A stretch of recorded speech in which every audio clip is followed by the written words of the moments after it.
The 2011-2015 Lincoln MKX uses an intelligent oil life monitoring system, not a fixed mileage schedule, to determine when your oil needs changing.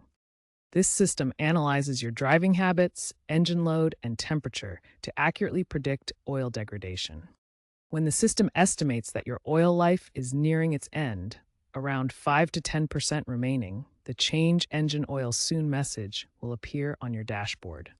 Resetting this message is crucial after each oil change to ensure the system provides accurate warnings and to maintain optimal engine health.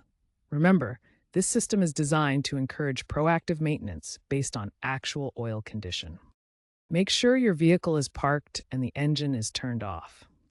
Turn the ignition to the on position, but do not start the engine. This powers the electronics.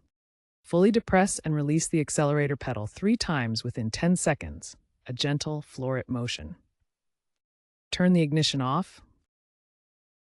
Start the engine to verify that the Change Engine Oil Soon message is gone. The display should show Oil Life Reset, or the warning light should extinguish. It is important to change your oil on schedule and only perform this reset after the oil has been changed.